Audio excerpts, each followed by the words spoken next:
सभी दोस्तों का बहुत बहुत स्वागत है। दोस्तों, आज के वीडियो में आपको दो अनमोल ज्ञान प्राप्त होगा। पहला ज्ञान है भगवान महात्मा बुद्ध का उपदेश। उसके बाद जानेंगे स्वास्थ्य से संबंधित बहुत ही महत्वपूर्ण जानकारी, जैसा आपने थंबनेल पे देखा है। तो मित्रों, चलिए पहले भगवान महात्मा बुद्ध के उपदेश को सुनते हैं, इसे एक कहानी के माध्यम से। आज का जो भगवान महात्मा बुद्ध का उपदेश है, सच्ची लगन। क्या है सच्ची लगन? दोस्तों, एक व्यक्ति बाण चलाने की कला में अत्यंत निपुण था। उसके बनाए हुए बाणों को जो भी देखता था, उसके मुंह से बरबस वाह निकल ही पड़ती थी। एक दिन जब वह बाण बनाने में ताल्लीन था, उसकी कर्मशाला के आगे से धूमधाम के साथ एक संपन्न व्यक्ति की बारात निकली। वह अपने काम में इतना तालीम था, इतना बिजी था कि बारात की ओर उसका ध्यान ही नहीं गया। थोड़ी देर के बाद कर्मशाला के सामने से भगवान बुद्ध निकले। तब तक वह अपना काम पूरा कर चुका था। बुद्ध ने पूछा, बंधु, आपके यहां से एक धनी व्यक्ति की बारात गई थी, उसे गए हुए कितना समय बीत गया होगा? वह आदमी बोला, भंते, मुझे क्षमा कीजिए, मैं बाण बनाने में जुटा था, इसीलिए बारात को देख नहीं पाया। वह बोला। यह सुनकर बुद्ध चौंके और बोले, भाई, जब आप यहाँ उपस्थित थे तो ढोल ताफों का, तुरछी का शोर तो आपने सुना ही होगा। वह बोला, भंते, मेरा धंधा ही मेरे लिए प्रभु पूजा है, अर्चना, वंदना और सब कुछ है। मैं जब अपने काम में जुटता हूं, फिर मुझे अपने शरीर की सुध भी नहीं रहती है, उसने कहा। उसकी बात सुनकर बुद्ध बहुत प्रसन्न हुए और बोले, तुम ही सच्चे कर्म योगी हो। तुम्हें भविष्य में कभी भी किसी समस्या से हारना नहीं पड़ेगा। जी हाँ मित्रों, अगर आज आप अपने बिजनेस में या किसी भी क्षेत्र में आगे बढ़ना चाहते हैं, यह आप एक स्टूडेंट हैं, यह आप किसी कंपटीशन की तैयारी कर रहे हैं, या कोई जॉब करने की तैयारी कर रहे हैं, या नौकरी करने की तैयारी कर रहे हैं, तो मित्रों, इसी सच्ची लगन के साथ उसमें जुट जाइए, उसमें लग जाइए। जिससे अगर आप सच्ची लगन से जुटे रहेंगे तो एक ना एक दिन सफलता आपको अवश्य मिलेगी। जी हाँ मित्रों, सफलता अवश्य मिलेगी। चलिए मित्रों, अब जानते हैं स्वास्थ्य से संबंधित तो महत्वपूर्ण जानकारी। जैसे दोस्तों, आप समझते हैं कि हमारा शरीर किससे बना? हमारा शरीर 5 तत्वों से बना है। जब हमारे शरीर में किसी भी तत्व की, प्रोटीन्स की, विटामिन्स की कमी हो जाती है, तो हमारा शरीर क्या होता है, उस कमी की वजह से उससे संबंधित बीमारी उत्पन्न होती है। फिर हम डॉक्टर के पास जाते हैं, तो डॉक्टर क्या करता है, उससे संबंधित जो प्रॉब्लम है उस प्रॉब्लम को सॉल्व करता है, और वह यह देखता है किस प्रोटीन विटामिन की कमी से यह रोग हुआ है। वो प्रोटीन विटामिन हमें दी जाती है, तो हमारा रोग क्या होता है, दूर हो जाता है। ये होता है। और दोस्तों, हमारे शरीर में 3 दोष पाए जाते हैं, वात दोष, पित्त दोष। जब हमारे शरीर का ये 3 दोष बढ़ जाता है, तब हमारे शरीर में बीमारियां उत्पन्न होती हैं। तो हमें क्या चाहिए, जो हमारे शरीर में 3 दोष पाए जाते हैं, इसको जो बढ़ाने वाले प्रोडक्ट है, इसे जो बढ़ाने वाले खाद्य पदार्थ है, उसे हम ना खाएं, तो हम हमेशा स्वस्थ व निरोग बने रह सकते हैं। तीसरी बीमारी का घर है जो दोस्तों, हमारी लाइफ स्टाइल। हमें अपने लाइफ स्टाइल को चेंज करना होगा। हमें अपने जिंदगी में रोज डेली योगा, प्राणायाम, मेडिटेशन करना होगा। इससे हम एक सकारात्मक सोच में रहते हैं और हमारे शरीर में सकारात्मक ऊर्जा भरी रहती है। तो ये चीजें हमें करना है। तो दोस्तों, आज का जो वीडियो है वही है विटामिन B12। दोस्तों, विटामिन B12 का रोल हमारे शरीर में बहुत अहम है। अगर हमारे शरीर में विटामिन B12 की कमी हो जाती है, तो इसकी कमी की वजह से हमारे शरीर में बहुत सारी बीमारियां होती हैं, जैसे शरीर में कमजोरी आ जाना, हम अपने आप का संतुलन खो देना, हाथ और पैरों में झुंझुनी व सुन्नपन होना, खोपड़ी में झुंझुनी होती है, ओरल अल्सर हो जाता है, आंखों से कम दिखाई देने लगता है, हमारी याददाश्त कमजोर हो जाती है, जिसकी वजह से धीरे धीरे हम डिप्रेशन में चले जाते हैं, हम पागलपन के शिकार हो जाते हैं। मांसपेशियों में कमजोरी आ जाती है, मांसपेशियों में दर्द होने लगता है, भ्रम की स्थिति हो जाती है, भूल जाते हैं, भ्रमित हो जाते हैं, पैरालाइसिस होने का खतरा बढ़ जाता है। पैरालाइसिस, और दोस्तों अगर पैरालाइसिस एक बार हो गया तो पूरी जिंदगी हमारी तबाह हो जाती है।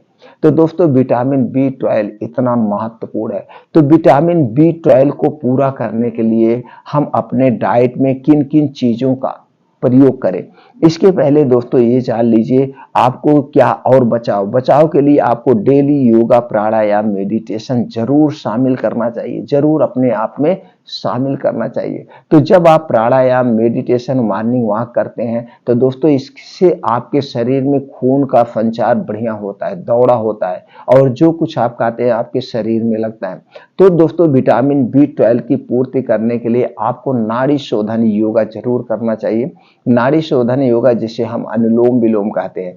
तो जब हम सुबह सुबह 20 से 25 मिनट अनुलोम विलोम करते हैं, नाड़ी शोधन योगा करते हैं, इससे हमारे शरीर में कोने कोने तक ऑक्सीजन का संचार हो जाता है और ब्लड सर्कुलेशन सही ढंग से काम करता है।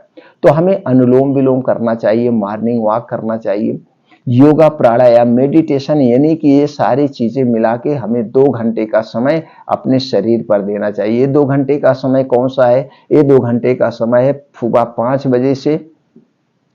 5 बजे से और 7 बजे। ये 2 घंटा आप किसी को मत दीजिए, और इस 2 घंटे में 1 मिनट भी वेस्ट मत करिए। इस 2 घंटे में आपका मॉर्निंग वॉक होगा, योगा होगा, प्राणायाम होगा, ये सारी चीजें आपको करना है, और 15 से 20 मिनट आप ध्यान करेंगे।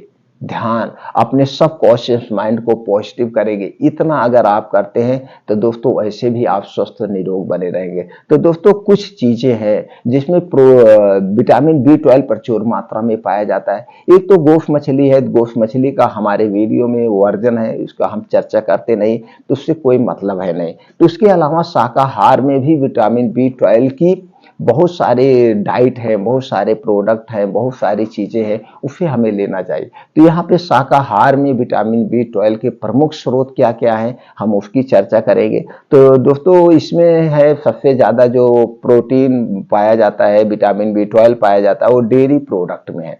डेयरी प्रोडक्ट जैसे आपको लेना है दूध लेना है, दही लेना है, पनीर लेना है, चीज लेना है, इन सब में विटामिन B12 प्रचुर मात्रा में पाया जाता है। लेकिन ये सारी चीजें मार्केट में जो पैकेट बंद बिकती है उससे कोई मतलब नहीं, उसे खाने से नुकसान होगा, फायदा नहीं होगा।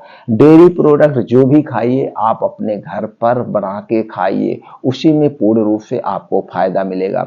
दूसरा है फल। कुछ ऐसे फल होते हैं जिसमें विटामिन B12 प्रचुर मात्रा में पाया जाता है, जैसे दोस्तों टोफू, कीवी, केला, संतरा, अनार, अंगूर, सेब, अमरूद, पपीता, ये सब में दोस्तों विटामिन B12 प्रचुर में मात्रा में पाया जाता है। तो सारे फल ना हम रोज खा पाएंगे, तो बजट भी नहीं है। अगर बजट भी है तो डाइजेस्ट भी होना चाहिए, जो चीजें हम खाएं वो सही मात्रा में डाइजेस्ट हो जाए, ये जरूरी होता है। तो इसमें से आप अपने मतलब हिसाब से कैसे मैनेज करिए, सारे फलों को शामिल करिए। 2 दिन वो फल खाइए, फिर उसको अगले दिन खाइए, फिर उसको खाइए, यानी मिक्स करके सारे फल को खाना चाहिए, सारे फल। तो हर एक फल में हर एक टाइप के प्रोटीन से विटामिन पाए जाते हैं। अगली चीज है कुछ सब्जियां हैं, जिन सब्जियों में विटामिन B12 प्रचुर मात्रा में पाया जाता है। जैसे दोस्तों सब्जी की बात करें, जितनी प्रकार की सब्जी हैं, पत्ता गोभी, फूल गोभी, या आपके बथुआ हो गया, चौराई हो गया, करेला हो गया, लौकी हो गया, और दोस्तों ये जितने भी हमें पालक हो गया, सोया मेथी हो गया, जितनी साग सब्जियां हैं, जितने फल हैं, सब फल में विटामिन B12 प्रचुर मात्रा में पाया जाता है। इसलिए हर एक टाइप के साग सब्जी फल को, जैसे आज साग खा रहे हैं तो कल सब्जी खाइए, या दोपहर में साग ले रहे हैं तो शाम को सब्जी लीजिए। इसी तरह से मिक्स करके खाइए, मिक्स सब्जी लीजिए, मिक्स साग लीजिए, टाइम टाइम टू चेंज करते रहिए। एक ही टाइम नहीं कि हम साग खा रहे हैं तो सागे खाते रहें, हम सब्जी खा रहे हैं तो सब्जी ही खाते रहें, ऐसा नहीं करना है। हमें चेंज करके ये सारी चीजें खाना चाहिए। तो जब हम चेंज करके खाएंगे तो सभी तरह के प्रोटीन्स, विटामिन आपको मिलते रहेंगे। ये हो गया दोस्तों कुछ ड्राई फ्रूट्स है। जिन ड्राई फ्रूट्स में विटामिन B12 प्रचुर मात्रा में पाया जाता है, इस ड्राई फ्रूट्स को हमें जरूर शामिल करना चाहिए। ड्राई फ्रूट्स हो गए, कुछ बीन्स हो गए, जैसे बीन्स में हो गए अलसी का बीज, कद्दू का बीज, सूरजमुखी का बीज, तरबूज का बीज, ये हमारा काला चना हो गया, और दोस्तों ये मूंगफली हो गई, इसे भी भिगो के खाया जाता है। इस सारे बीन्स को, किशमिश हो गया, इसमें भी विटामिन B12 पाया जाता है। ये सारी चीजें आप लीजिए, एक हमने वीडियो बनाया कहीं पे, तो थोड़ा थोड़ा लेकर के आप जितना खा सकें उसी हिसाब से रात को इसे भिगो दीजिए, और सुबह जब योगा पर प्राणायाम मॉर्निंग वॉक करके आइए, ये सारी चीजें आपको खाना चाहिए। अब कुछ ड्राई फ्रूट्स है जिसमें प्रचुर मात्रा में विटामिन B12 पाया जाता है। अगर हम ड्राई फ्रूट की बात करें दोस्तों, बादाम हो गया, किशमिश हो गया, पिस्ता हो गया, काजू हो गया, अखरोट हो गया, अंजीर हो गया, मूंगफली, खजूर, ये सारी चीजों में विटामिन B12 प्रचुर मात्रा में पाया जाता है। तो दोस्तों इन सारी चीजों को आप थोड़ी थोड़ी करके